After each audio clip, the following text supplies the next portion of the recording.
This is the What's Next podcast, Houston's #1 platform, where I invite creatives to share their journeys and give us a depiction of their visions. Mm-hmm. Most importantly, the last question I'll ask is, what's next? Jeremiah 29:11 says, "For I know the plans I have for you, declares the Lord, plans to prosper you and not to harm you, plans to give you hope and a future."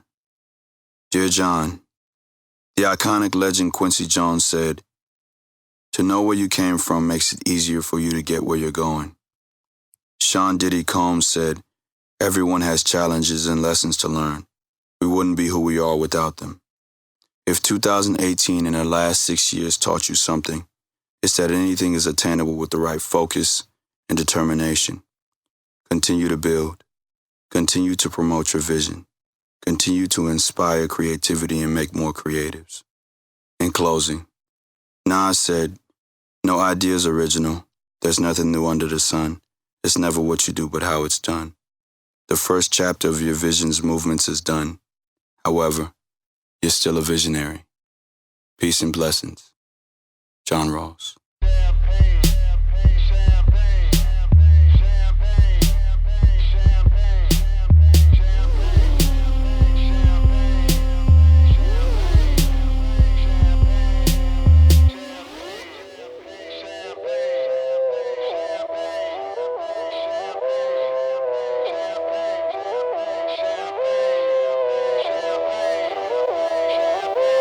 Yo, it feel like 95, Sachi on my body, Biggie, Jigger, Puffy, all that ballin' is a hobby, and I'm wildin' in my LA. What's good? LA, big city of dreams. I am out here. Listen, let me let that music rock a little bit more, man. Let me let it rock a little bit more. Hey, rest in peace to my son, Baby D. Rest in peace to you, man. We out here in LA, baby. Love Rest you. in peace. Rest in peace, Baby D. We out here in LA. Let's go, man.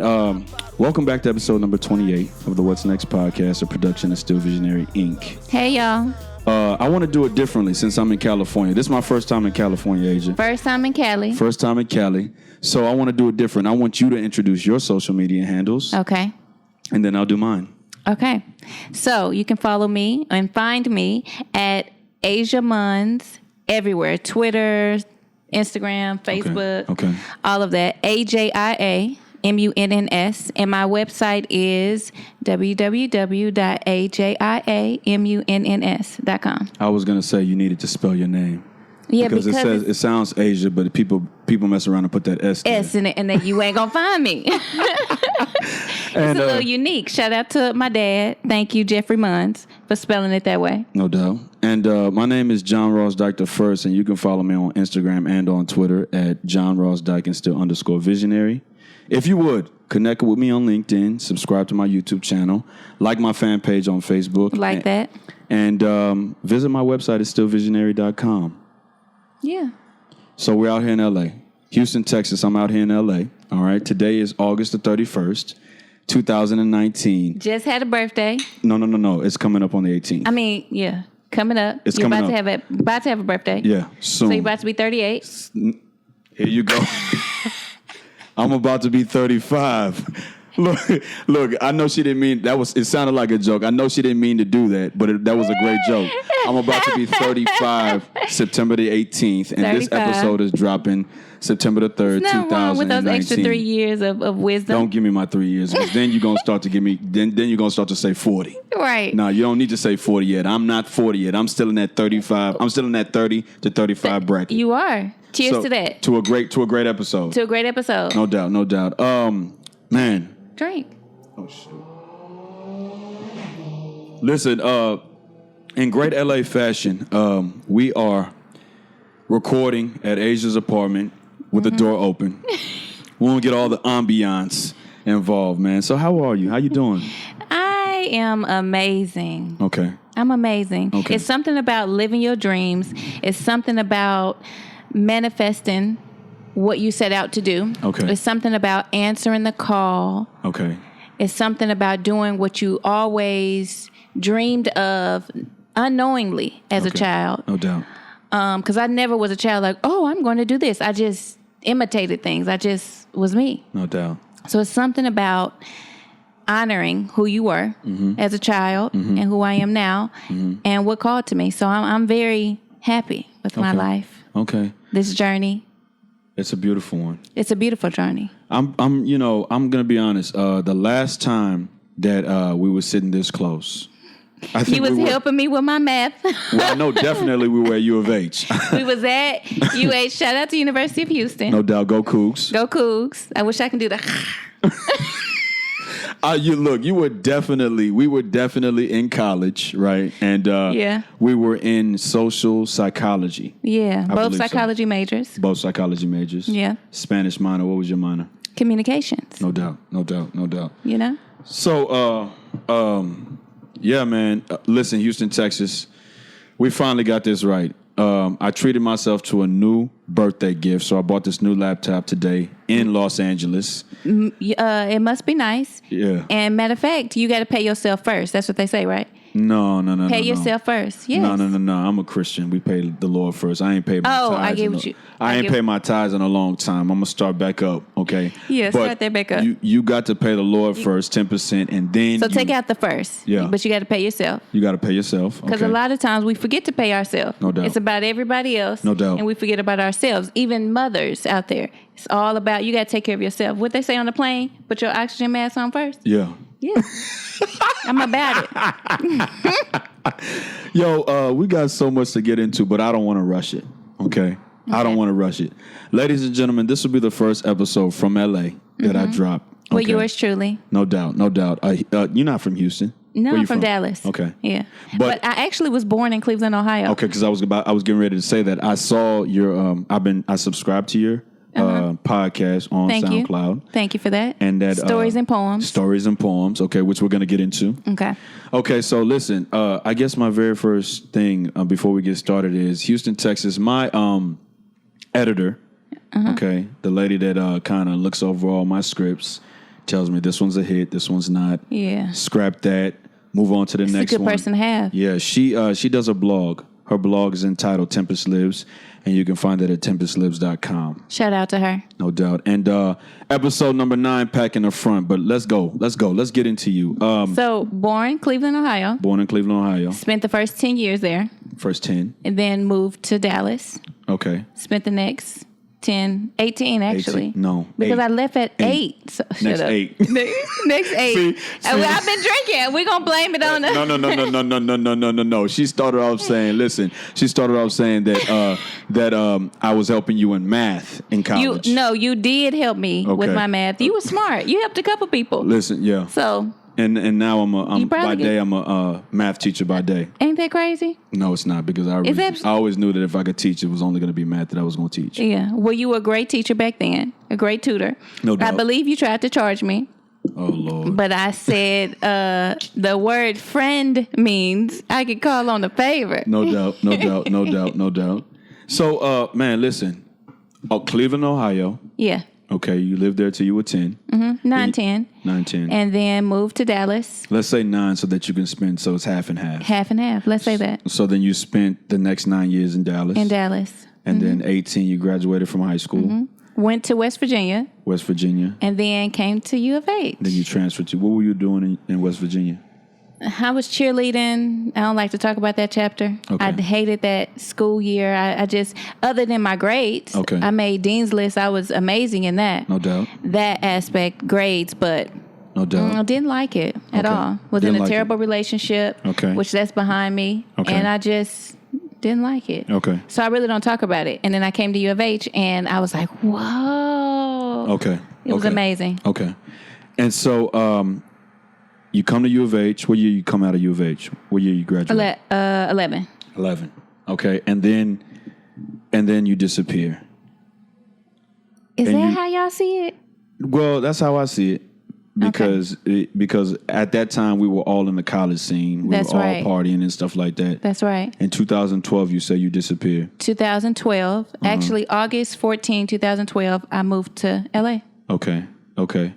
And then you moved to LA, and then I think I was Hollywood on social media. I don't know why I was Hollywood on social media, so I think I started following you on social media. Well, back then, Facebook was like the thing, Yeah. you know? So are you less active on Facebook? No, equally, not active on all of it, but I try to post more. Okay. Okay. So I guess the biggest, because in episode number 27, which is now streaming on Spotify, right? I had said my question to the creators from back home that moved to LA was why I moved to LA. Yeah, I heard that. I listened to it. Okay. Why move to LA? Okay. The gentleman, I forgot his name, sorry, but he had a lot of good things. The gentleman. The guy that was on episode 27. Okay, you're talking about Harold J. Trotter. What All up, right. man? What up? Okay. Yeah. So he was spot on though. Okay. You know the difference between LA and other cities. Uh-huh. And I'm just gonna say other cities. Maybe exclude Atlanta, you know. That here you can walk into a coffee shop and your life could change. Yeah. It can be that simple. No doubt. Now, the chances of that though is winning the lottery. But the thing is, it can happen, and people do win the lottery. Okay. Now, being in other cities, you can be a big deal in your market, and you can come to LA with an experience that most people don't have in LA. Like he was talking about, I think Harold is doing the what is it called? The murder mystery dinner. Mystery. Yeah. Here, there's like, if I wanted to do that, I'd be a small fish in a big pond. But if somebody else does that in another city, they're winning. Okay. Because I'm pretty sure there's less than 5, if that, in other cities that are doing the murder mystery stuff. Here, it's like 10, 12, 20 people doing murder mystery dinners. You know, you see what I'm saying? So are you saying that you moved for the opportunity? So I'm just saying the difference between small market and LA market. Okay. That it's equally great in different reasons. Okay. Now, why I moved, do we want to stop for the siren? Yeah, go ahead. Now, why I moved to LA, do you want to go there? Yeah, we have time. We have time. Listen, I want you to know this. When I contacted you on Instagram after I shared all my videos with you. You always in the DMs. Listen, you got to clean that up. I love it. Wait. You got to clean that up. All right. You got to clean that up. You have great communication. Correct. Okay, you got to clean that up. But listen, I love it though because it speaks to consistency. Yeah, okay. And that's what I love about you. Okay.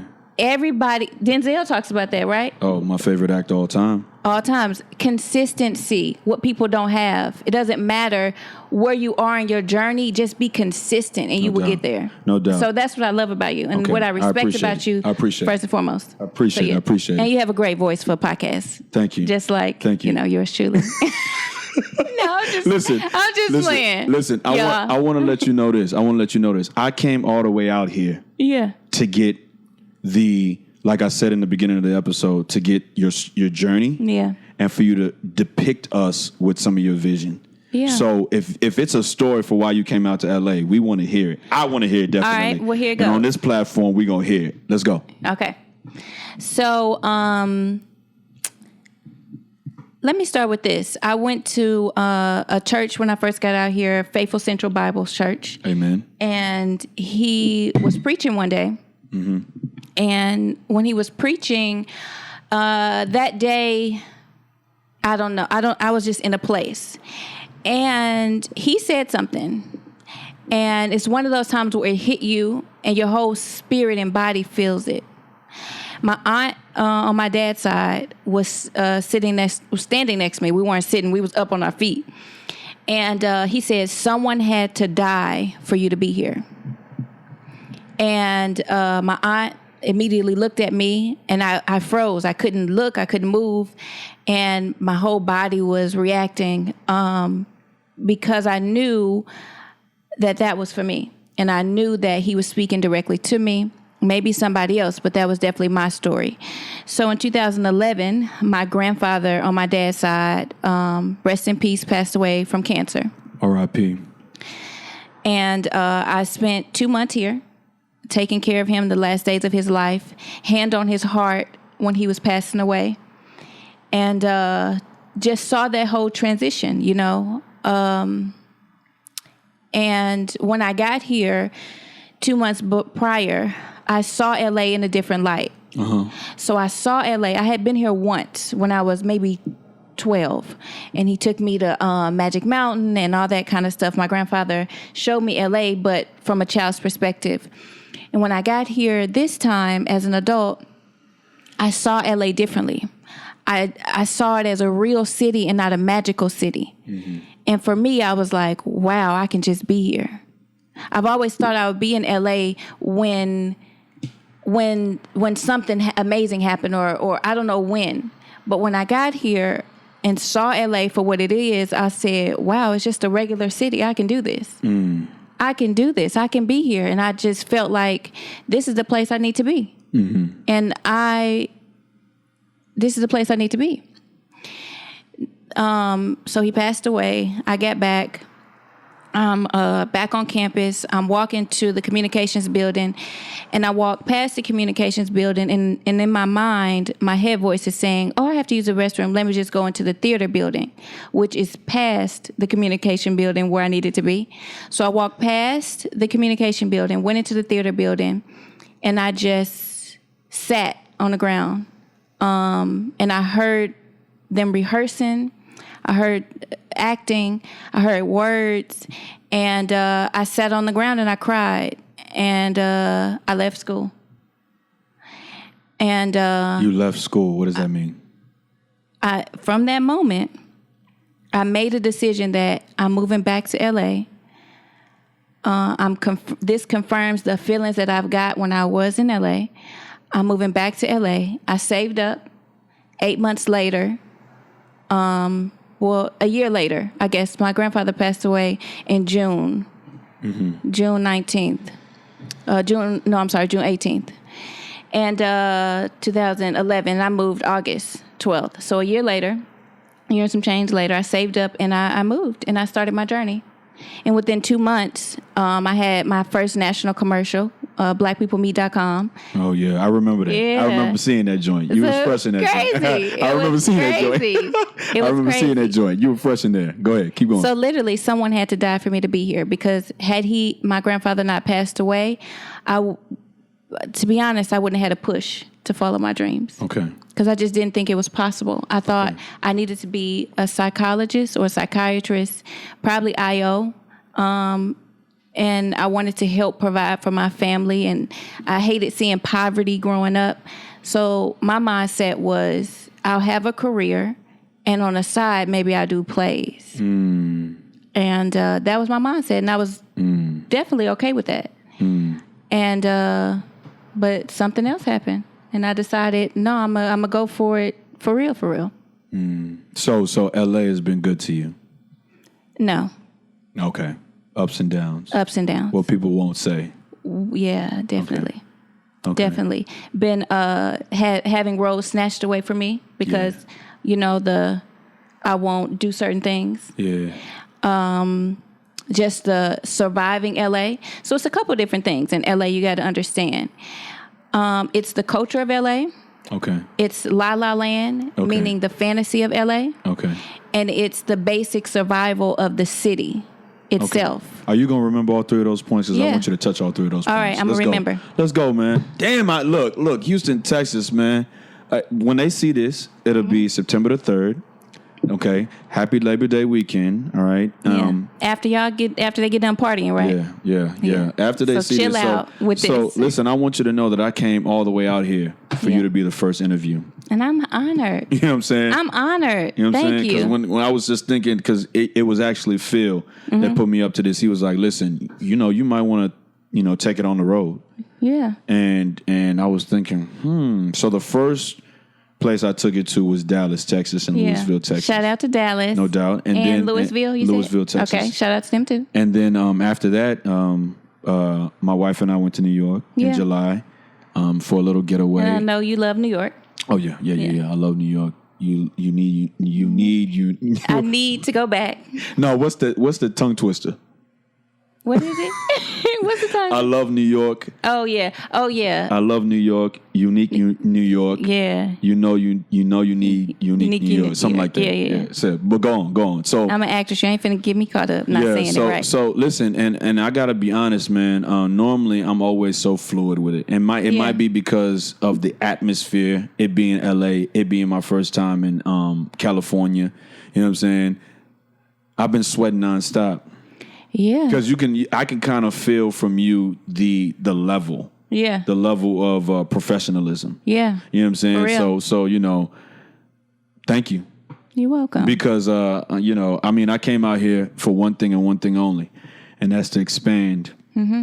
That's to get my weight up, man. Well, you're doing it, and I'm proud of you. I appreciate that, man. So you say, let's get to those 3 points. Okay. That you say. So the culture of LA. Okay. The LA itself as a city in the survival, and the La La Land. Mm-hmm. So the culture of LA, what I kind of mean by that is the film culture of LA. Because no matter, like my neighbor, when we were talking about, he was talking about acting. He was like, hey, I heard you act. Another neighbor probably told him. Mm-hmm. And he was like, yeah, I went to high school with this person, this person, this person. We hung out. Like the person at the grocery store has an aunt that's a grip person. The person, I don't know, that you see, I don't know, picking up leaves.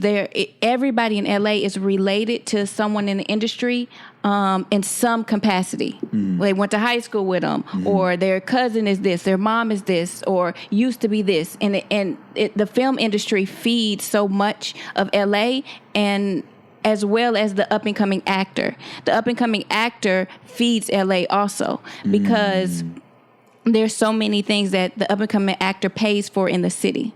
Everyone eats off of us. Mm-hmm. So that's the culture of LA. It's such a film city, in my opinion. Now, there's parts of it that has nothing to do with the film industry, but the people that try to argue that are really just in denial.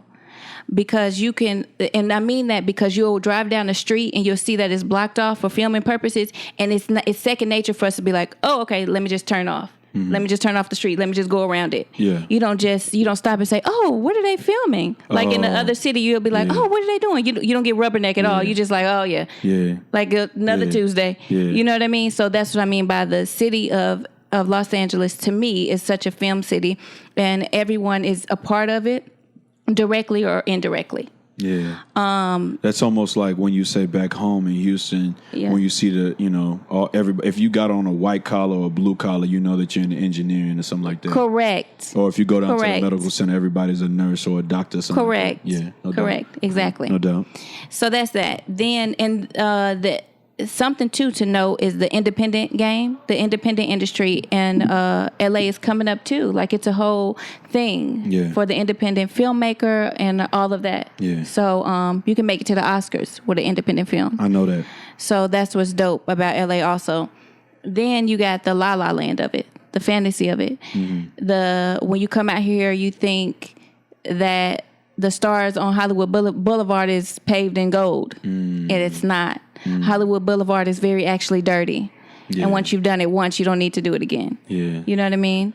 But I mean, shit, every time I go to New York, I gotta go to Times Square. You know what I'm saying? I bet you it's a difference. Go. I wish you had went today. Go to Hollywood Boulevard and see if you feel the magic.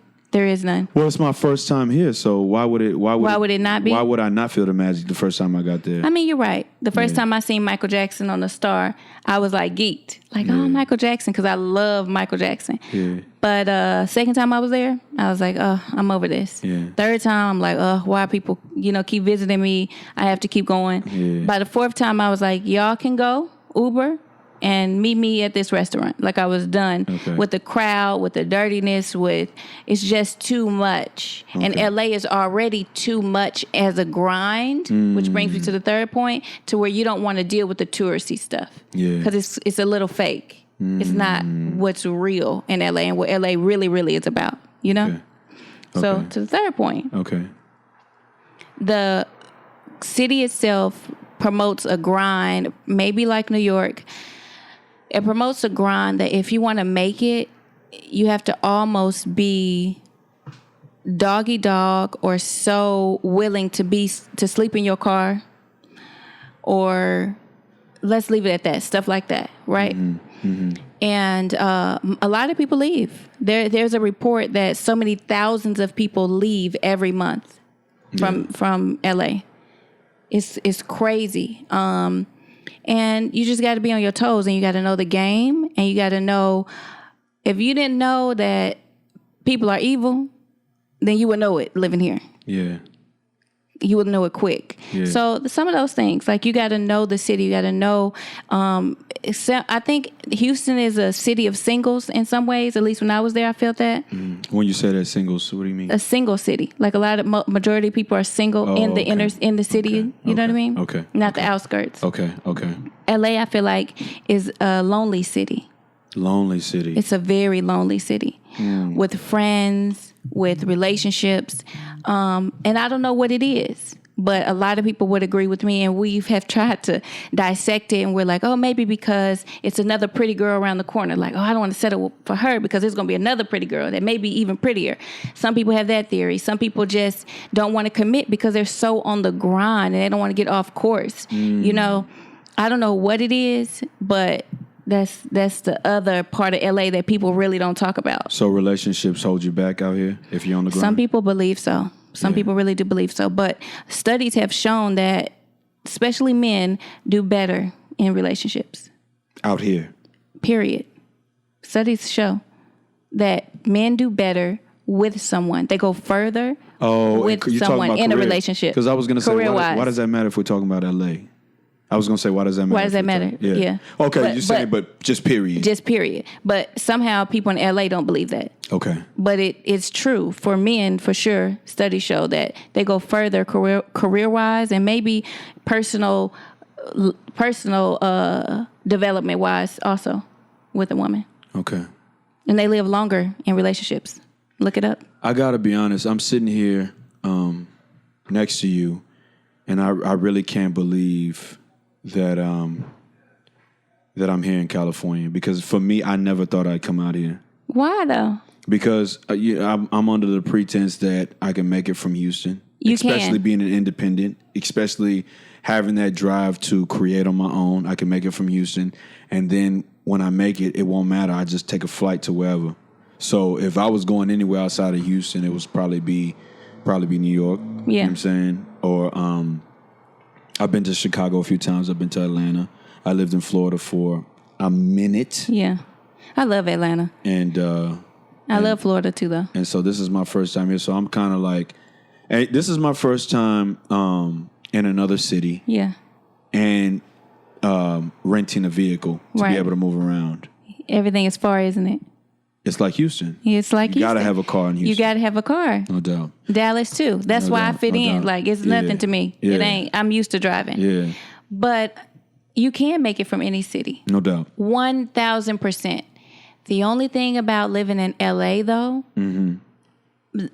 if I was in Houston, I may audition maybe twice a month, right? Here I'm auditioning twice a week. That's key. Yeah.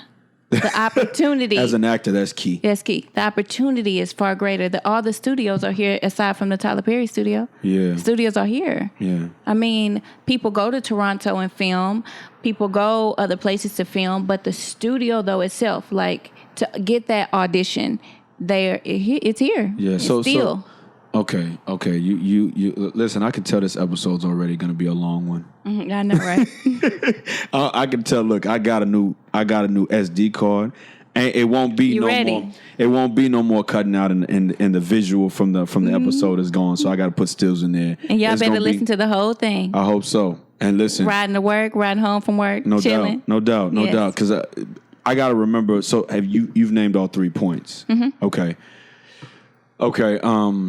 Where do I want to go next? So is LA home for you? LA has never felt like home, which is crazy. I'm not sure if LA is home. And you've been here for how long? I've been here 7 years. Jesus Christ. It flew by. It seems like 7 months. Yeah. It flew by. It's crazy. I think anytime, and this, I thought to say this on the podcast, I went to it's LA. My first time here. I don't know if it's my first time and last time this year. I know it's my first time this year, but Yeah. It's your first time ever. Ever. Mm-hmm. And I thought to myself, I was like, I'm kind of getting the hang of it. Yeah. In terms of like which way to go, because I'm in the car and I don't have to deal with subways and all of that. And then I got lost. So I thought to ask you, is it home, and do you ever still get like lost where you got to use your GPS and stuff? To be honest, no, it's not home.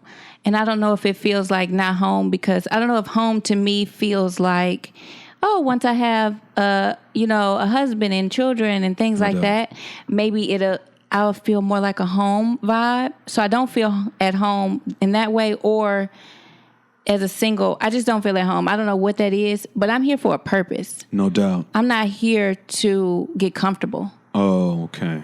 So I don't need it to feel like home. Okay. But second point, no, I don't use my GPS. Okay. My first 2 years, I made myself get lost. I made myself figure it out without a GPS. I learned the streets. Damn. Yeah. So I can get anywhere from San Diego all the way to San Francisco without a GPS. Damn. I made myself. I figured out LA is on a grid. So it's kind of easy. That's the realest shit I've ever heard. Thank you. We're part of it. That is the realest shit I've ever heard. Listen, I don't normally cuss on this because I teach high school and I want my kids to be able to watch this in front of their parents. But yes. I got to let you know, man, as I look into the camera, that is the realest shit I've ever heard. Literally. You made yourself get lost so that you would just figure it out. Yeah. Yeah. Yeah. And that's part of the mentality you have to have in LA. So take us into a studio. What does that look like?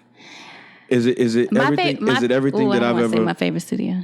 Is it everything that I've ever dreamed of? You can do a studio tour while you're out here. Okay. Yeah, I don't know if you. No, you leave too early. I don't have time. Well, would it be nice next time you come? See, you got to spend a little bit more time. Yeah, I'll take you around. I'll show you. Okay, no doubt. I strictly came out here to get busy.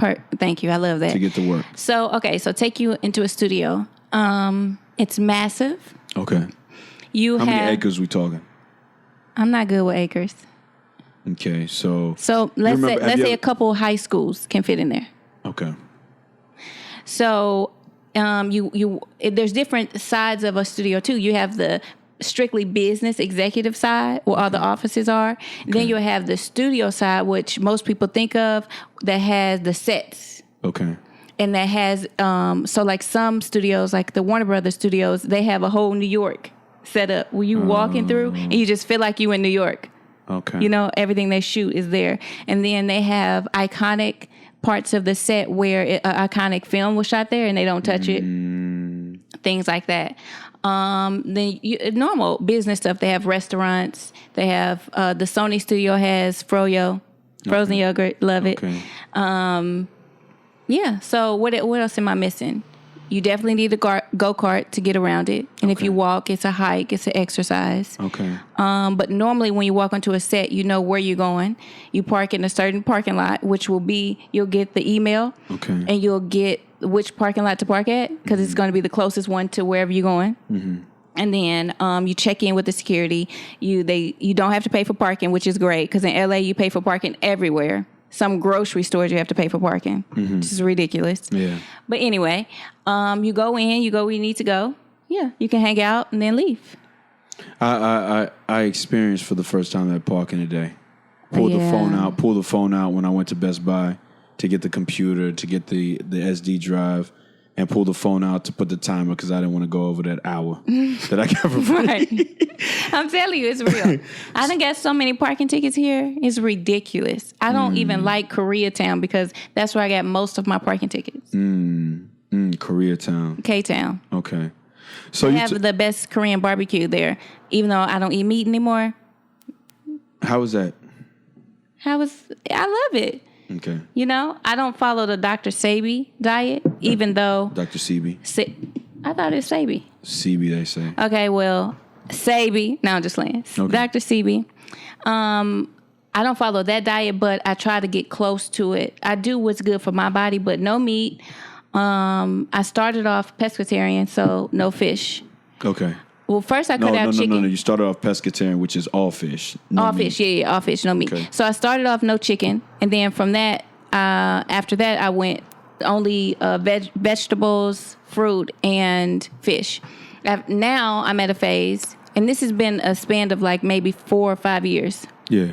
And now I'm at a phase where I'm vegetarian. That was all for 2 years. And now I'm kind of itching towards plant-based, where I'm doing no animal products whatsoever. Like, I still don't eat cheese. I don't drink milk. I don't do any products directly. If I'm eating an animal product, it's in a cookie or yogurt, or it's in something, in a pancake. You know what I mean? And that's the phase I am now. And pretty soon I'll be plant-based.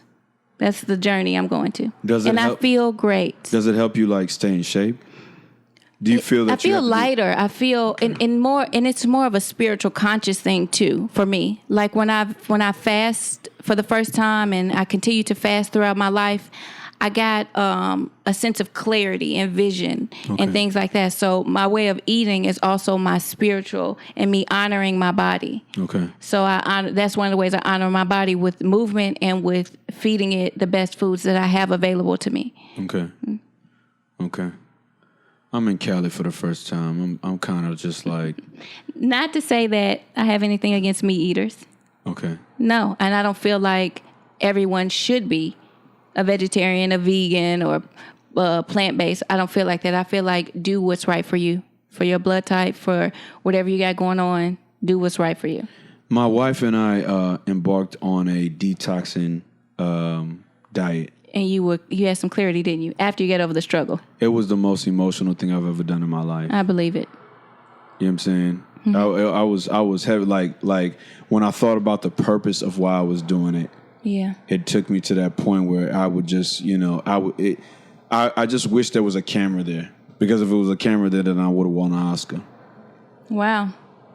You know what I'm saying? Yeah, I do. That's how, like, that tear that actors get, like that one tear. I'm telling you, let me take the gloves off, man. Take the gloves off. We in California, Houston, Texas. We out here. Let's go. My son passed in June. Yeah, I heard about that on the podcast, and just to stop you, my heart went out to you in so many ways. Yeah.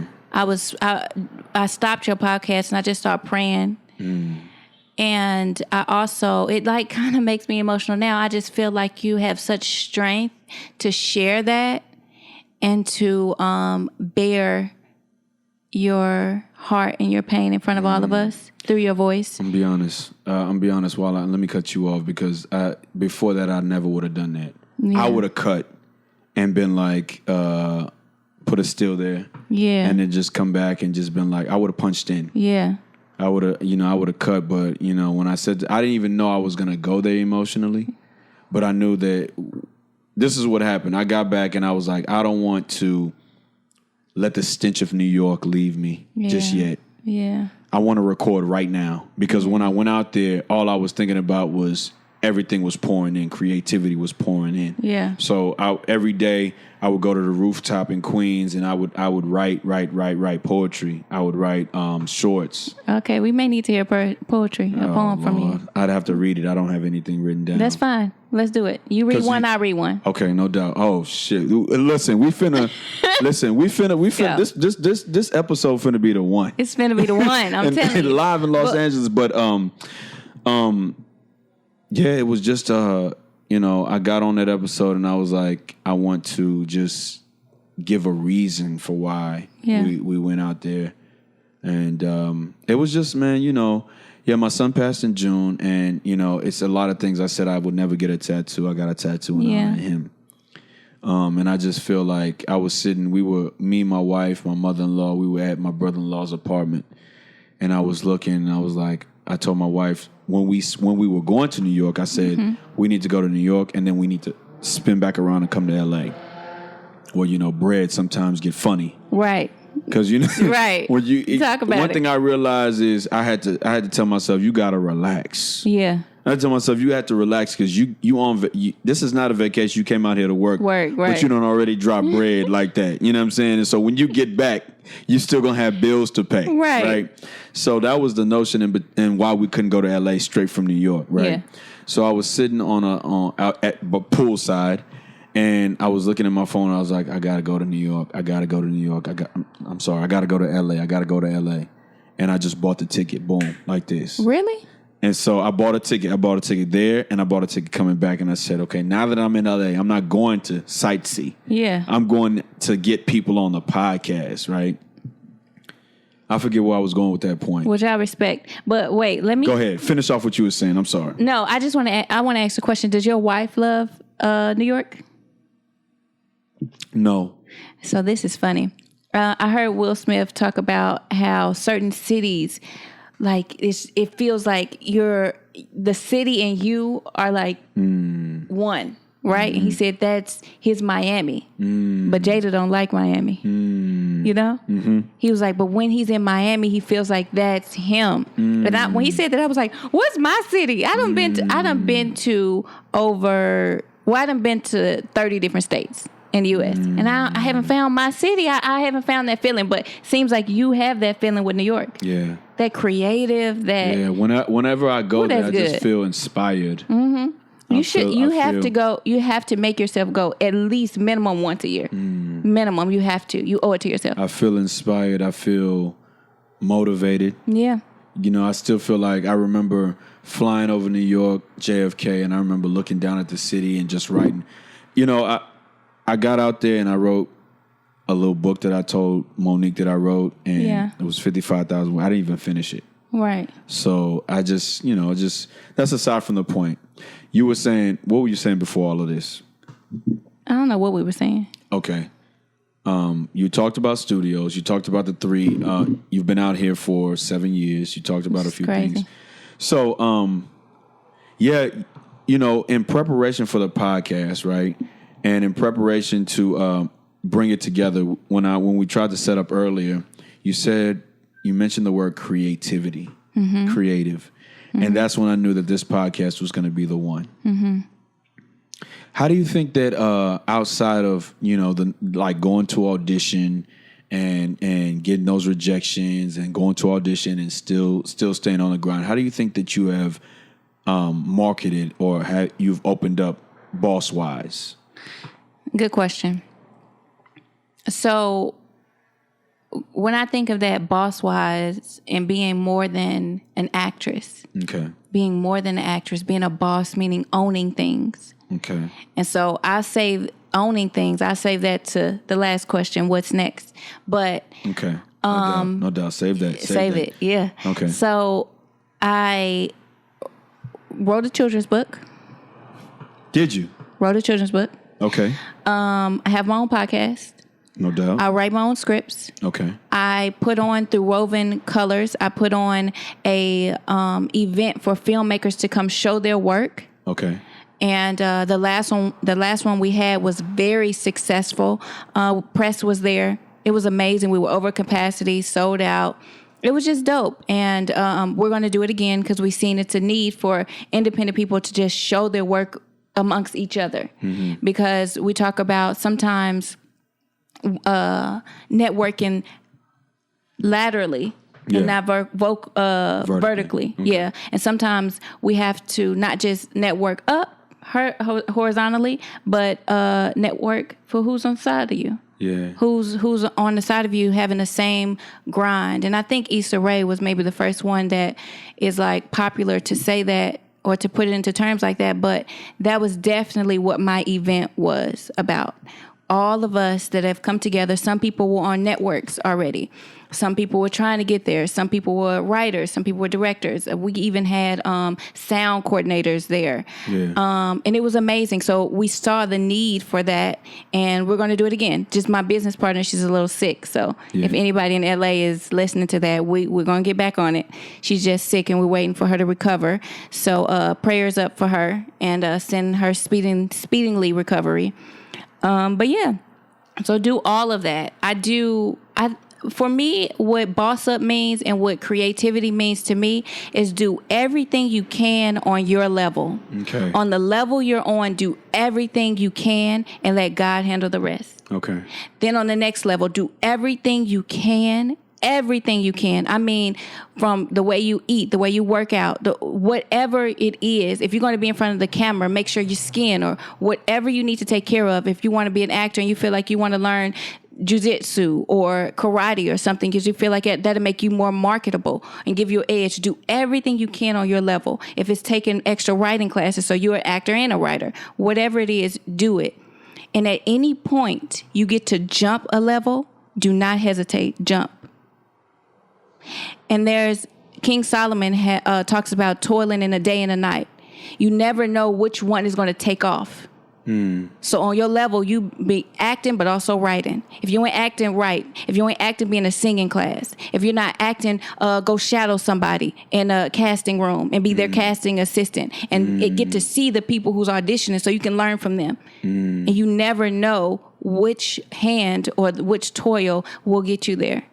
Okay. And that's what a boss means to me, knowing everything you can do on your level and owning your own shit. Owning your own shit. Branding yourself and owning your own shit. If Ketchup can have Heinz, you can have Steel Visionary.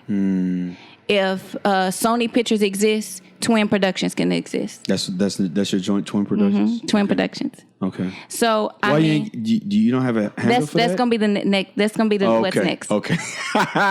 Shit. So I'm serious. Own your own stuff. Even as an actress, if you just have your production company and you don't plan on making any films, when you're able to give a quote, so that means you're at a position where you have a quote and anybody that wants you is gonna pay that quote. Like it's not a negotiation. Okay. It's like not Denzel. Right. Denzel has a quote. Right. Will has a quote. Right. The top A-list actors got quotes. Michael B. Jordan has a quote. Of course. You know that. Yeah, You know exactly. that. Exactly. You hit Marvel, you got Sanaa a quote. Lathan may actually have a quote too, I believe. So it just depends. And Taraji P. Henson talks about Tyler Perry. After her film with him, that gave her quote. Yeah. So I would think that she had one over Sanaa. Yeah, she definitely does. For sure. Yeah. I'm trying to think of a big film that would have gave Sanaa her quote, but she ain't got that. I don't think she got it. She ain't got that. Damn. But anyway. In the 90s, maybe. Well, but early you would 2000s, still have it. She would still 2000. have it then. Okay. But you never know because what's her name? Did it Pretty Woman? One of my favorite movies. Julia Roberts, who's just such beautiful. She's beautiful. You just look at her. She like Denzel. She's beautiful to watch. To me. You know what I mean? She is like Denzel. And she doesn't get enough respect in my opinion, but she's just one of my favorites. Her, Denzel, Will, certain cases, Tom Cruise to me. Yeah. Brad Pitt. Yeah. Matt Damon. First of all, go ahead. Leonardo DiCaprio. I knew you was about to say that. Leo is the man. They walk in and you automatically know. So Julia Roberts came. She had a dry spell, and it's probably not a dry spell to her. She was probably living her life, and then she came back, and I think she still was at her quote. So anyway, my point is, even if you don't plan on doing anything with your production company, which I do, still have it. So when you're at your quote, your production company can also be a part of that film, and you're making money on the back end. You're not just an actor getting your lump sum of money. Well, when that film makes billions, you also get some on the back end. Because some people in Black Panther got their, $2-3 million, and that was it. And while they made billions. So you got to be smart about it, and you got to own. I'm going to add an air horn to that nugget you dropped. Jesus Christ. So that brings me to this, okay? Let's take it back to Texas, okay? That's home for you. Yeah. It might not be home but that's home. But that's home. You went to college in Texas. You graduated from Texas. You graduated from high school in Texas. Middle school. So let's say that a girl that has the same journey as you comes from DeSoto and goes to. She ain't got to go to U of A. She may have come from DeSoto. I'm sorry, Oak Cliff. And she goes to Rice, or she goes to TSU. She goes to PV, and then she decides to become an actress. What advice are you going to impart of her on? What are you going to give her? What are you going to tell her to do? And she's coming to LA, right? Well, she wants to be an actress, and she's just like, what do I do next? It's two different advices I would give to someone coming to LA and to someone acting in their major city, in their city. So to anyone, that girl that's like me, coming from where she comes from or anywhere, I would say practically step one is get your headshots. Okay. If you can't get a reel, go to some of the colleges, their film schools, and be in their films because their equipment normally is good. Oh, yeah. And you can contact their dean if you don't get your footage, and they'll give you your footage. Okay. Some independent films in LA, for sure, you just don't get your footage, or for they cut the project for some reason, and you've done all this work and you've put so much into something that you just can't show no one. That's just went to shit. But if you do, and you're first starting off, go to I would say, go to a college, film school, be in some of their films, 2 or 3, get your reel together. So you have your headshot, you have your reels, and then market yourself online. Have all the platforms. So you can have LA Casting, you can have Actors Access, you can have Acting Frontier. Put yourself on these platforms, and you do get the last of the acting work. But still, it's acting work. Still, It puts you in the game. It puts you in the game, and you're working. If you want to act, you must act. Get into plays. Go to your local theaters. Get into plays. If you want to act, act. The greatest acting advice I've ever heard was keep acting. Simple as that. Keep acting. God damn. And now somebody that wants to come to LA, Shit. I would say do all of what I just said and get your mind right. Get your mind right for what? Get your mind right, because LA will show you what you're made of. You're not here to play, and the city ain't gonna play with you. So get your mind right, and have, for me, what helps is I have things I say to myself every night. I have motivational videos at my fingertips. That if I'm having a day or something, I have an audition, and sometimes you just don't feel like freaking going. You're just in that mood. Maybe you can't pay your bills and you don't know what to do, and you got to go in here and it's a Nickelodeon audition. You better have that motivational video. You better have that acting clip of your favorite actor that gets you in that mood, and go in there and kill it. This is the things that people don't tell you you have to do. The battle of the mind is real in LA. What song's on your mind right now? What song's on my mind? There's this song by Dolly Parton, Okay. and it's called Try. Try. And she says, you'll never know if you don't try. Okay. And it's Try. Y'all should listen to it. It's really good. Dolly Parton, shout out. I'm gonna go with I was writing poetry the other day, and I put on Facebook. I kissed a picture of my son, and I said, the next time I'm grateful for I forget the words, but I'm grateful that my wife told me that you need to hold him one time, because I didn't know that in the end would have been the last time that I would ever get to hold him or see him. In June. But I've been writing poetry, and I'm gonna go with Anthony Hamilton. I Used to Love Someone. Yeah. And then it's a good song. When I was listening to stories and poems, Okay. which we'll get into in a few, Which is my podcast. I thought about Nas' Book of Rhymes. You love Nas. Of course, hey, greatest rapper alive. I'm a Tupac. Listen, I'm a Tupac fan, but I have to agree with you. Nas has some stuff. Yeah, man. Nas has some stuff. I love his. Have you heard him and Damian Marley? Who you talking to? Oh, right. Who am I talking you to? cannot be talking to me about that. Most people have not heard this album, and I fucking love that album. I'm a Nas head. No. You're fine. You're fine. Okay. I'm a Nas head. Yeah. I'm a so you Nas didn't miss head. it. You didn't miss that one. No, I didn't. Like other people. I didn't miss that album. I thought that was gonna good. be 5 mics, but Yeah. the source ain't what it used to be. So let's get into it. So they got what they call like for like, follow for follow, subscribe for subscribe. Okay. Right? I got a subscription from you the other day on SoundCloud. Yes. Right. And I don't want to make it seem like I wasn't following you, because quite frankly, your Instagram paints a picture of LA like, damn, she done made it.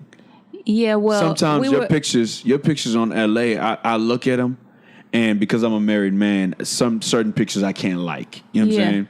And that's with all women. I respect that. But certain pictures I look at, I'm just like, damn, is that LA for real? Mm-hmm. And I'm just like, yo, you make LA look so lavish. That's crazy you say that, and I feel like I barely post. You make LA, and that might be some of the nostalgia behind it. You make LA look lavish, right? And so, what was I saying?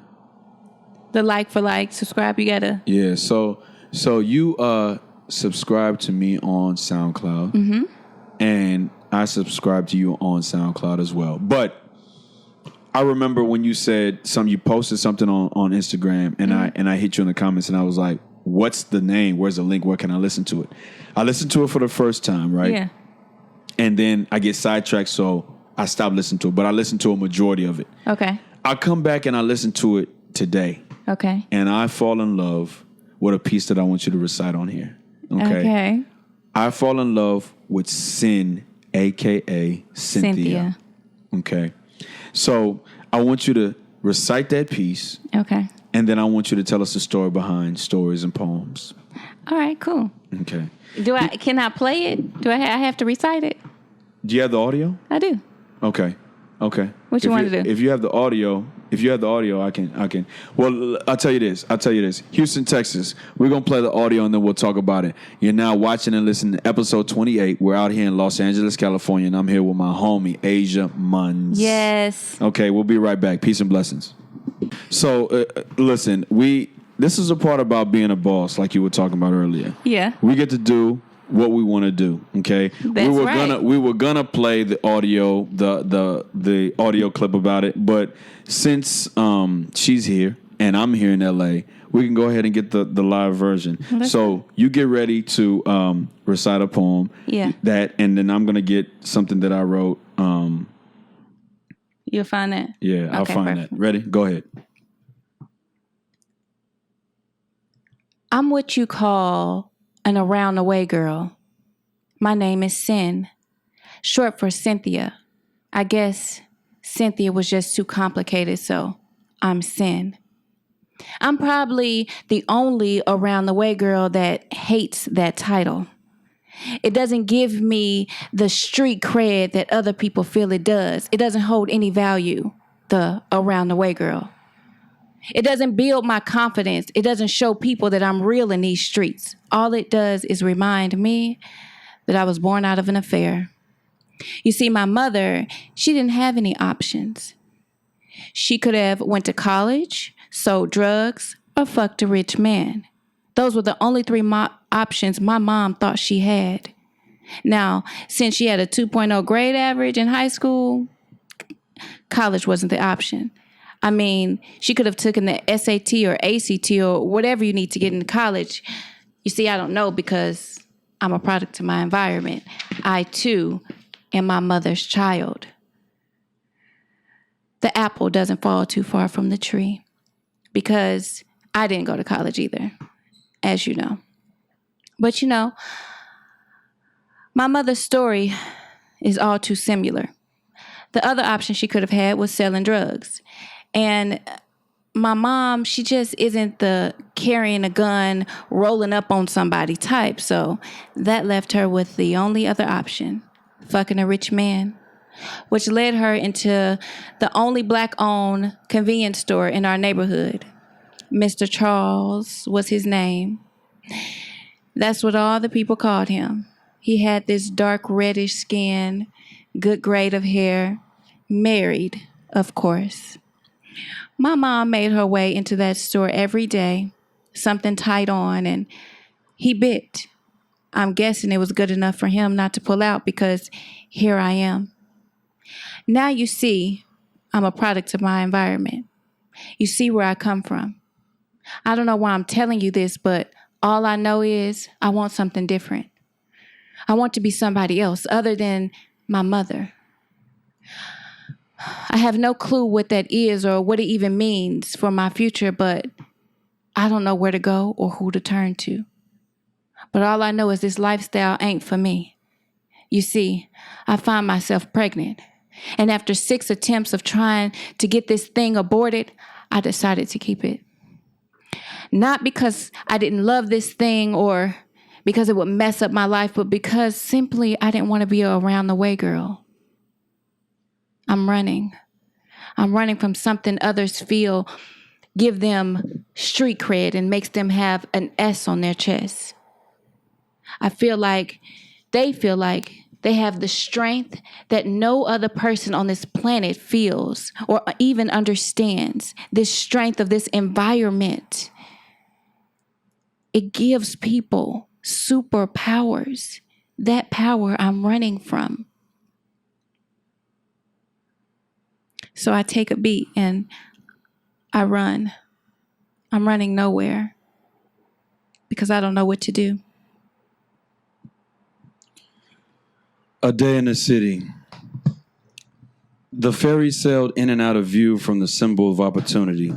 Depending on the power of the wind, maps read JCNJ.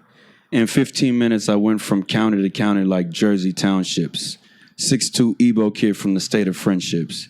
And if I had it my way, I'd be jumping from line to line like the EEG machine. A minimum of 2 times for the 4 quarters and 365 days of a 6 calendar year.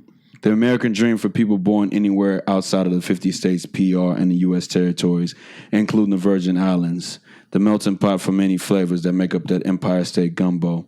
The city that never sleeps because everyone is always on the go. The Big Apple for those from the 5 boroughs. The city so nice they had to name it twice every time I touch down. That's my first thought. Metropolis or Gotham equals foreign or verse homegrown. Either way, you provided a home for the dreamer, the hustler, the immigrant, the creative, even the native, because they don't realize what they have. Now I'm from where they have more owned vehicles than yellow cabs. On second thought, how could they not know what they have and still not move? But, that was just in the works. Okay. That was in the works. So listen, this is not about me. This is more about you. It's about us. Come on. Stop Okay. it. Where do stories and poems come from? So I actually created it just because if I'm not being a creative, Okay. and if I'm not in that creative space, Okay. I'm not happy. Okay. It's like a fish out of water. It doesn't survive. Okay. So in the down times when I'm not auditioning or working on a project, I needed something to do. Okay. So it was as simple as that. And also I wanted to work on my storytelling skills and just work on my skills of just expressing myself and letting it be. So when I write poetry, normally I take hours and I perfect it, and I'm like so crazy about how perfect it needs to be. And my scripts, I'm sending it and I'm writing. I go through draft after draft trying to get it perfect. And so with stories and poems, sometimes I put out the first recording just to free myself of that energy that is great, but also can be very destructive of perfection and of always having to get right. So I do it for a lot of different reasons. 1, to just express myself. 2, to challenge myself to record it in 3 minutes or less, with the exception of 1. To tell a story in 3 minutes or less and add a poem to it. So that's my challenge, just a personal challenge, just because I can, because I'm a boss. And 3, to make me a better filmmaker. I don't know if I said that. Just to tell stories and to see what sticks, to see what people gravitate towards, to see what people love. And a lot of people actually love seeing. So that's why I do it, to be creative and to have an expression. And also, we're living in a time no other person before us had the ability to create their own podcast and put it out themselves. My mom couldn't do that. The technology wasn't there. My grandmother couldn't do it. We're living in a blessed time. Why not take advantage of that? Well, I would disagree only because of the fact that Nas said no idea is original. There's nothing new under the sun. It's never what you do, but how it's done. I only disagree because that's true. There is no idea. No idea is original. No idea is original, and there's nothing new under the sun. That's for sure. Because the ancient Egypt, all these hieroglyphs, they think about it. And the pyramids and the recordings of who they were and what they did is in color. Okay. But we have to paint our houses every 3 years. So they figured out something clearly that we still don't know to this day, right? So in comparison, there's always been something great in every generation. But I disagree with you. In our time, literally, my mom could not put something out like this. She couldn't. The technology wasn't available. Okay. Independent films are so popular now. But I mean, there was people making independent films, and there was always filmmakers out there. But there wasn't a Netflix to give all these people opportunities. There wasn't. That's a fact. Yeah, there wasn't that. There wasn't YouTube. You can put a film out on YouTube right now. And if your shit is that dope, then guess what? People will like it and watch it and share it. You know what I mean? We're living in a good time to be a filmmaker, I think. Now, do we still have struggles? Yeah. But I think so. And I have to be a part of that. Today is August the 31st. Okay. And you'll be listening to this on September 3rd. 2019. Yes. And we have 122 days left in the 2019 year. That's correct. You watch the podcast, so I don't feel I have to preface on why I do that countdown. Or should I? No, don't. I already know what you're going to say. Okay. Do your listeners know? They know. They should know. They should know at this point. And that's why I do the new intro for the new listeners coming up. You know what I'm saying? But what do you hope to attain in the next 122 days? So is this my what's next? No, it's not. I can't wait for that. I can't wait for that. Callie, what up? What up? What I hope to accomplish is to produce my 2 short films. What I hope to accomplish is to keep my holistic sanity with my mental health, with spiritual health, with relationships, with friendships, with my family. Have all those, because that's important to me. Have all those relationships, and have all those lives, my life with my family, my life with this, have all those performing at its optical peak that's possible at the moment. No doubt. Because that's important. No doubt. To wake up and be happy. It's simple to wake up and want to be living and to be grateful to be on the earth. Okay. You know what I mean? It's as simple as that. That's what I want. But I will produce my 2 short films. Okay.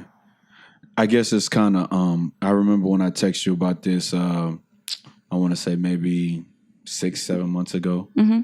I got a short film that I wrote entitled Carousel. Actually, Carousel? Yeah. Mm-hmm. The girl who's going to be I would say the writer who moved from, she went to U of H too. Yeah. But she moved out here. Yeah. To LA. She edited it for me. And I remember hitting you with it. I would come out here and film it out here. Bring the equipment if you would be in it. Listen, I'm there. I do it. No doubt. I do it for sure. No doubt. No doubt. So I'm gonna tell me when I do it. No doubt. I got you. It might be we could probably get it in. We rehearse over the phone. We probably get it in a weekend. Yeah, over Skype, we got FaceTime. We're rehearsed. Technology. So crazy. So crazy. I got you. I'm there. I'm done. No doubt. It's done. No doubt. Oh. But I got when it comes to the rest of the year, I got so much. Okay. Because I was gonna say next week. I was gonna say don't. I ain't gonna say what's next. I ain't gonna say okay, cool. But the rest of the year is so much stuff. I'm the type of person that I know what role I'm going to play at 80. Okay. I know at 35 what I want to do. Okay. Like if around 42, I want to do A Raisin in the Sun. Okay. You know, that would be that's one of those pieces that are timeless. Timeless, man. You know what I'm saying? Felicia Rashad was in it. I know. Shout out to Lorraine Hansberry is the writer, and she got it from the poem, Langston Hughes' poem. You know, A Raisin in the Sun. I mean, shout out to them. It just touched me, and I love it. It's one of my favorites. I own the book and I own his poem. So I'm that type of person where I know what I want to do. Now, I'm not, if I do it at 43 and not 42, I don't care. Okay. As long as I'm doing it. Okay. You know what I mean? But that's just what I have planned for myself. So the rest of the year is so strategic for me. As a creative, talking to a creative, I want you to know this. Whenever you do anything, all you got to do is email it to me. And I'm going to post it. I'm going to share it. I'm going to watch it first and internalize it, right? Yeah. And regardless if it's good or bad. Yeah. I'm going because how I might feel about it is different from how somebody else might feel about it. Correct. But we do take in things based on our own paradigm. Yeah. So, and I think that might be my one true gift. Yeah. Is being able to support people how they need it. I'm glad you recognize that, because it could be. Yeah, That's amazing. I think that might be, Because listen, my if thing. I was to come to you and say, I want to do a film in Houston, who are the film? I could come to you and say, who's filmmaking? Who's doing this? No doubt. And because of your podcast, you wouldn't know. No doubt. You know what I mean? I know who. You could connect. If I wasn't going to do it, because selfishly I would say me. But after the experience with my boy, I know now that, listen, if I'm not the best at that, right? If I'm not the best at it, then I'm going to have to defer to somebody else. Exactly. Who's going to hold you down. Exactly. Because but the thing is, even if I said, who can we get on grip on sound, or who do you know that this? If you don't know them directly, I'm sure you can reach out and say, you know what I mean? Or I would do that. Or you would do on that. GP. Which I love it. And for me, like I was going to say a second ago, for me, starting with me, I got to be the best at whatever I do. I agree with that. You know what I'm saying? Like I can't just be around and just doing things for the hell of it. I got to be the best at it. It's something that resonated with me after my experience with my boy, and I just got to be the best at whatever I do. Mm-hmm. If I'm not the best, then I need to be counseled. I agree with that. Talked to and wholeheartedly agree with that. I feel it. I feel the same way. So August the 31st, 2019. What's there to do tonight? So what's there to do tonight? Yeah. You know I ain't on a party scene like that no more. No doubt. Let me tell you what you need to do. Since you like to ask the question, what you listening to? Okay. I'm gonna ask you the question. What are you reading? What am I reading? That's what you can do tonight. What are you reading? I'm supposed to be reading. Actually, rest in peace to Toni Morrison. I'm supposed to be reading. Oh yeah. I'm supposed to be reading the book Between the World and Me. Okay, I haven't read that one. I'm supposed to be reading that one. It wasn't by her, but she co-signed it. Right. To a point where it was just like she said, I think, and don't quote me, but she said that the world needs to. I don't know what she said, but she said something on the front cover that's there. That's like, and I was like, she's vouching for it. What she said was so prevalent and so relevant that when somebody had said rest in peace to Toni Morrison on a podcast I listened to, on Joe Budden's podcast I listened to, I was like, it automatically connected with me. I was like, oh, that's the lady that wrote on his book. Right, they wrote on this book. So that's how but for me, I'm supposed to be reading that book. I'm actually reading a video production book as well. I'm supposed to be reading that as well. All right, good. Do you remember the name, the title? No, but my homegirl, shout out to Takara Taylor. She gave it to me. Okay. Takara Taylor is one of those staples in my career who I told when I make it, I got to get that 10% to the Lord. I'm going to give 75%. I'm kind of embellishing right now. I give 75% to my wife. Okay. Shout out to the wife. She needs that. And because perks of being a wife. No doubt. And because we are one, I get to eat off that 75%. Of course. Too. But the other, let's just say that's 10, 75, that's 85. The other 15% going to Takara. That's amazing. Shout out to this Takara that's blessed your life. Takara Taylor, like I'm talking about somebody who's a writer. Yeah. Somebody who never questioned what am I doing this for? She somebody just was always, I'm there. Somebody always knew that, listen, if I'm messing with John's going to put me in the best light possible. Yeah. You know what I'm saying? So shout out to her, Team That's Ellie. amazing. Team Ellie, I call you her. Shout out to her. You need those people in life. Oh, for sure. Yeah, for sure. Have you ever heard of this book called Save the Cat? No. So it's a popular book in the LA filmmaking world for writers. Yeah. It's called Save the Cat. This is my continuing education. This is your continuing education? Which means that it's recorded. And so when I put it out for the world, it'll be there. I'm going to give you my copy so you can have it tonight. So you can read a little bit on the plane. I'm going to give you my copy. Okay. Yeah. Okay. I appreciate that. Listen, you got And also the book called Story. That's good too for filmmakers. Okay. Story, yeah. But what I'm currently reading is, what am I currently reading? This What Everybody Says. It's a body language book by this ex-FBI agent. And body language is important to me as an actress. You know, not just your eyes, but body language. So to be able to read that and portray that is good. But I'm also reading Wake Up and Live by Dorothea Brand. It's good. It's an old school book, spiritual book. One thing we didn't touch was this. You had to do a short today. I did. Talk about that. And give me all the juice that you gave me off camera. Okay. So it was not necessarily a short, but a friend of mine, she has a pitch that she's doing to a studio. Okay. And of course I can't say with who or how and all that, but she's doing a pitch at a studio, and she has her pitch deck together. Some people call it their Bible, but she has her pitch deck together, and she's going the extra mile, and she's recording a few things of what she's, because she has her director's reel, but she wants to show visually what this project could be, and she wants to also show her skills. So she's going in and her skills as a filmmaker. Okay. She's a writer, but she also picks up the camera herself and directs and shoots it. You know what I mean? So in LA, in the independent world, you have to kind of do all things. Like I've learned how to produce just because I had to. You know what I mean? Mm-hmm. So shout out to that producer credit I got on IMDb. Love that. Oh, no doubt. But so she asked me to be a part of it, and without question, I'm like, yeah, let's do it. Okay. I don't care if it's not paid. I don't care. Who's finna see this? Someone I may be introduced to. Okay. You know what I mean? That doesn't know me. Who's the actress you got? Okay. For this, so yeah, that's what she's doing. That's what I shot today, and that it was beautiful. I was a little nervous because she sent me the lines late, the new script late, and I liked that perfection thing and that excellence thing, and I'm kind of like, I got to be excellent. This is a representation of who I am, but I just did what I'm Meisner trained. Okay, so I just did what I do. You said that in to be. Or not to be on stories and poems. Yeah, which you can find on Apple Podcasts. You can find on SoundCloud. What you said your Meisner training? What does that mean? So Meisner is one of the fathers of acting techniques. So there's Stella Adler, there's Stanislavski, there's Meisner, there's I can't believe I can't think. There's a couple others. You know why you can't think? Why? Can't think because that weed is in the air.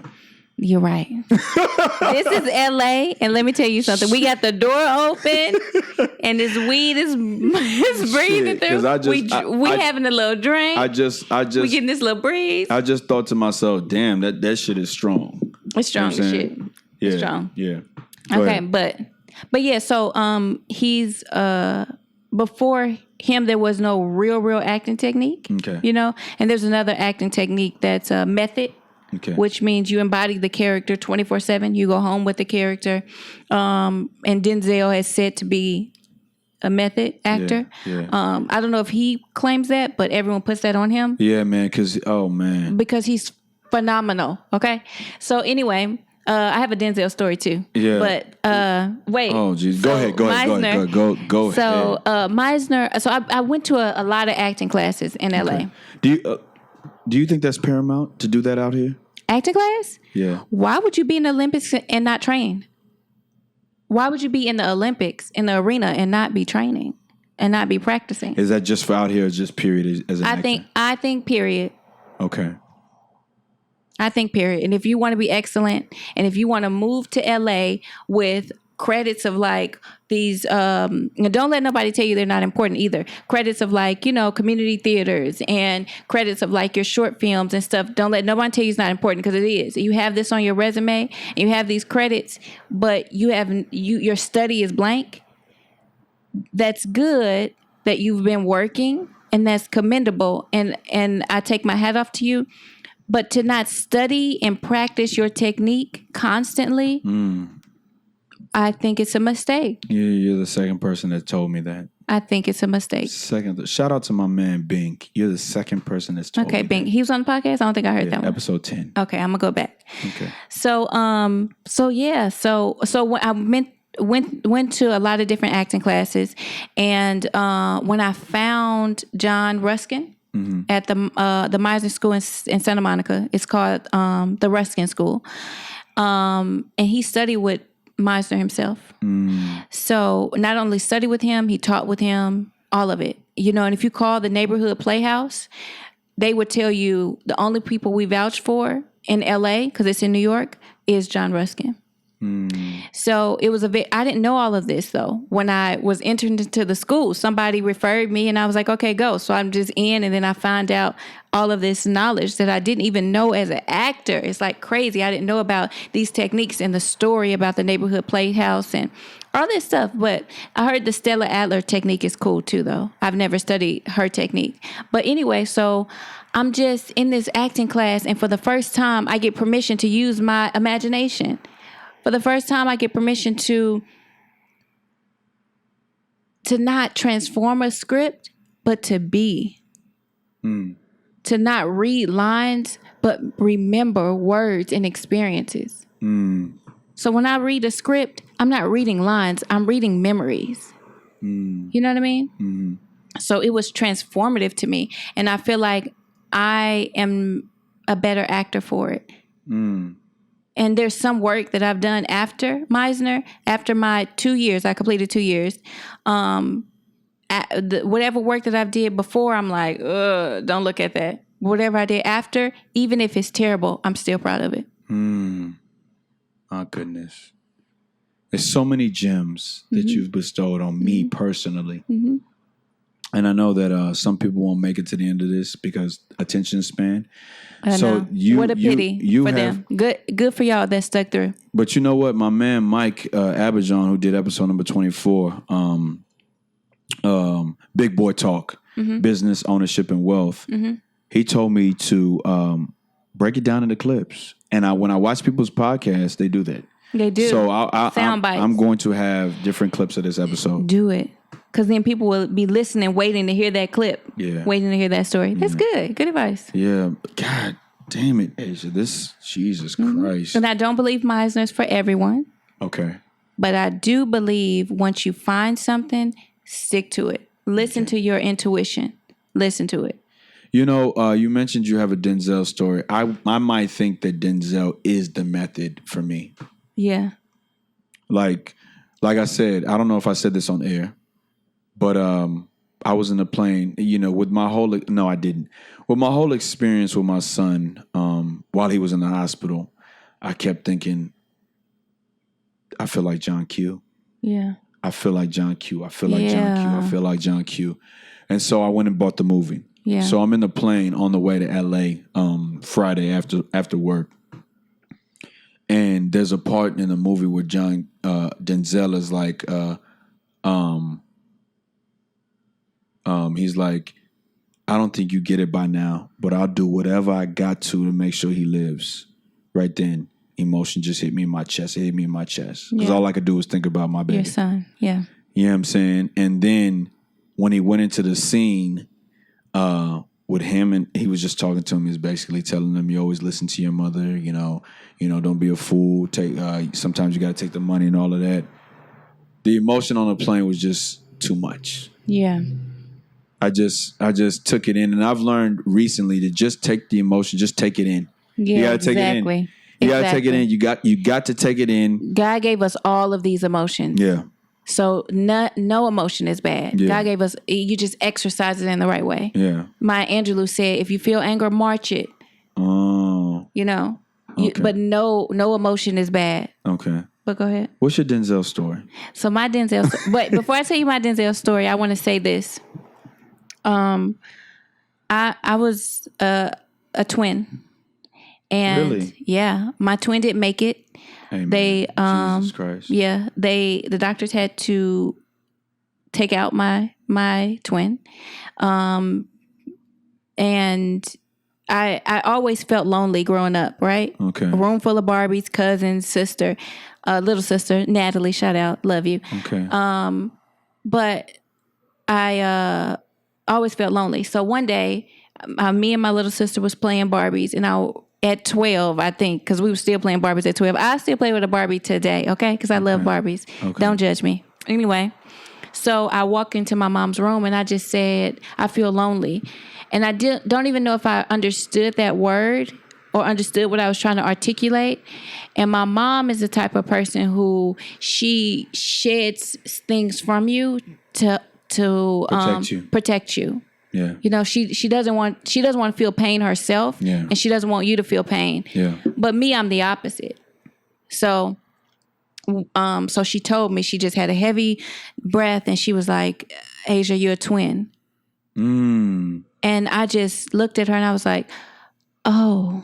And she didn't expect that reaction to me. But just things made sense to me. And to this day, I'm infatuated with twins and I didn't know why, you know? And I've researched twin studies, and it doesn't matter if no matter what stage the twin didn't make it, you always are connected, no matter what. So I want to tell you that I always felt every birthday was horrible, except for a couple, for a lot of different reasons. But also I felt like I'm here and he or she is not, which we feel like it was a boy. Okay. I'm here and he's not. And I actually talked to this spiritual woman once, and she said that he's watching over my mom. So I've always felt that way. And then I heard something on Oprah's like show or whatever, and she did a podcast like retelling the stories that was on her show, and one of the mothers lost a child. And the guy on the show with Oprah, the spiritual leader, whoever he was, wrote books, whoever, he told that woman, he says, if you always say to your son that's still living, oh, my other son that died would have been graduating too. Oh, my other son would have had his first birthday too. Oh, my other son that died. Every time the son that's living lives any moment, you'll say, oh, my son that's not living isn't doing this. You will put the son that's living through an unimaginable, and he couldn't live up to the burden you're putting onto him, because his birthdays are never special. His firsts are never special because he's constantly having to console mom. And when he was telling her that, even though my story is not that particular story, the guy said, you need to realize that your son that's not living came into this world and chose to leave the world. And that not son or daughter, I can't remember, the son is not living anymore, but it came to bless you anyway. So that wouldn't be your story, but that could be my story. That could be your story. And my but wife's it story. Still helped me. But it's your mom's story. But it's my mom's story. Yeah. And it still helped me hear that story so much. And it helped me know that I don't have to spend my birthdays wishing I had someone with me. Yeah. I know that they came here and they left willingly. And that no matter if he's watching over my mom or in heaven or whatever you believe, that it's not, you can have a growth mindset. And flip the narrative. And it helped me. And it's now I experience life like, okay, well, I'm blessed to have survived because the doctors wanted to take me too. And my mom, and they said she's going to die anyway. She's not going to live anyway. So we might as well take her now. And my mom said, well, if she's going to die anyway, let it happen. And I'll just have to come back. But she went to full term with me and I was born. Jesus. Ooh, rest in peace, baby D. Rest in peace. I feel you now. Rest in peace. I'm in California, thinking of you and bringing you with me. So the podcast came about. I was sitting in my mom's crib, and I was asking myself, JR. In Houston? Of course. Yes. On the wait, don't tell me you're from the Northeast. I mean Southwest. Southwest. Fondren and West Airport. All right, cool. I'll say Southwest. that story for another time. All right. But and I was thinking, what's next? And my sister was like, you just need to go ahead and just drop everything that you were, drop everything from the last production company and just start fresh. Yeah. So I started to think to myself, what's next? And when I was talking to her on the phone, shout out to my sister, Donna Jo Dike. When I was talking to her on the phone, I said to her, the name of the podcast is going to be What's Next. So I posed to you, most importantly, the last question I'll ask is what's next? The question I've been waiting for. I don't know why I've been waiting for this question. I love when you ask this question on your podcast. So say it to me one more time so I can hear it. So the last question I'll ask to you is what's next for Asia? Munns. What's next for your production company? Yeah. So what's next is I have my production company on paper. Okay. And what's next is to bring it out, get the articles in incorporation if I want to do that, or take the next step in my production company. And I already have like over 10 projects written, features, shorts, all that. And I have the decks ready to go. So I'm just, when the opportunity meets, I'm prepared. Okay. Like for sure. And so that's with the production company, and also shooting my 2 short films. Okay. One is 32 pages and the other is about 8 pages. Okay. So a short and a longer short. And if there's any financiers out there, holla at me. Yeah. Because that's the next step that I'll be doing. Okay. That's what's next is fundraising for my short films. Okay. I have a couple of contacts, and I already have a producer on board for both of them, which I'm just blessed to have. But I need a couple more. And so, yeah, that's what I'm going to be doing. I'm going to be rocking it out.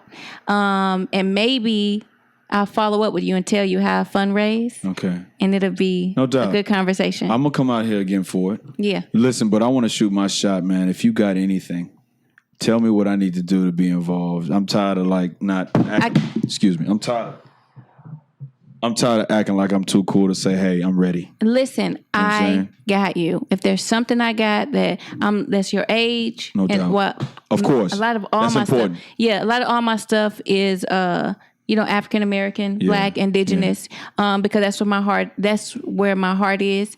Not that I exclude anyone. Yeah. But that's what we need. Representation is important. Yeah. So I got you. No doubt. I got you. That's my word, and I'm a woman of my word. No doubt. So am I. I'm gonna come out here and film Carousel for sure. For sure. I might be bringing my own. I might be bringing people with me. Listen, just to get people. What's that? You got something for me? I got something for you.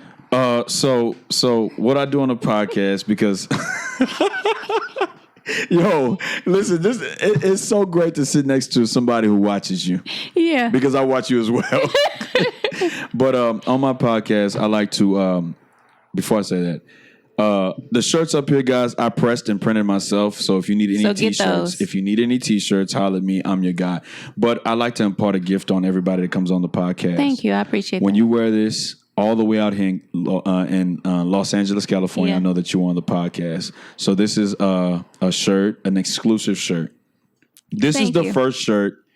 This is the first Black SVI t-shirt that I'm giving out in California. The first one. Listen. I haven't worn it out here. I'm on the first podcast in LA. First podcast in LA. I got the first shirt in LA. In LA. Yeah. So this is for you. Appreciate you being on the podcast. Appreciate you being on the podcast. Thank you so much, for real. No doubt. I love this. Next year. 100% cotton. Okay. Hold on. Next year it'll be my own trademark t-shirt sometime next year. Yeah. I second that. Put 2 or more together. It's done. I second it. That might be what's next for me. Okay. Go ahead. So that's what's next for you. Yes. Period. It is what's next. Yes. So you gave me this. I want to give something back to you, right? Okay. And being on this podcast is a gift also. So thank you for that. Thank you for having me. But this is something, I'm not going to read it because it's already long. Okay. But this is something I want to give to you. And it's something that I read to myself every night. Okay. Because the last minutes program your subconscious. Okay. So it's important, I believe, to program your subconscious on not what's on Twitter and on Instagram, not what's on this movie you just watched, but of something that's going to feed your soul and something that's going to propel you in the future, right? Okay. So Job 33:14-16 is this: for God speaks again and again and though people do not recognize it, he speaks in dreams, in visions of the night. When deep sleep falls on people as they lie in their beds, he whispers in their ears.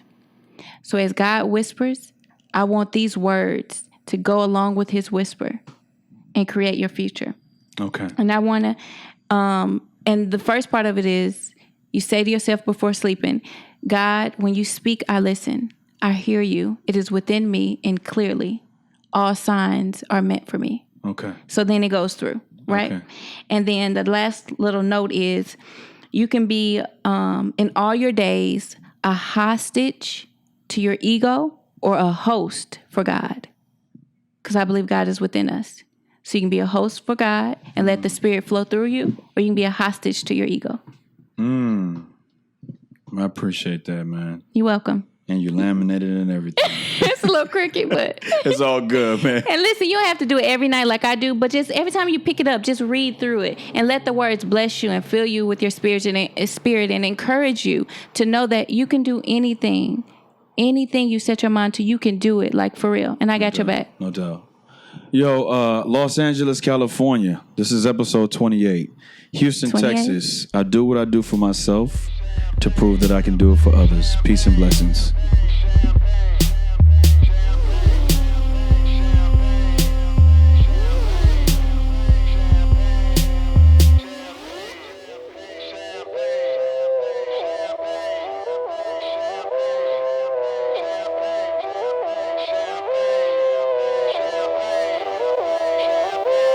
Yo, it feel like 95. Sachi on my body. Biggie, jigger, puffy. All that ballin' is a hobby. And I'm wildin' in my wallies. And them valleys, no Pilates. More wet, get you more wet. Nah, that's these Spumante. My crystal ball, I see crystal. I crystal y'all with that. I saw the sign like Ace of Spades. That Ace of Spades, get cracked me like cheers to the money guys. The Willie niggas. Buy them bottles, and then they spill these liquors. Yo, salute my dude. I see you, dawg. 5 bottles, 1 dick. Why I need 2 bras? I know I'm out of line, but love is shower time. You know it rose rain when your cloud is 9. Get off that high ass hussy. This a private party. Been on my dick too long. Your breath on private party. You gon' be nice and naughty. These walls on priceless Audi. This the upper crust. Fuck is up. Over and done, overdose. Yes, we did it again.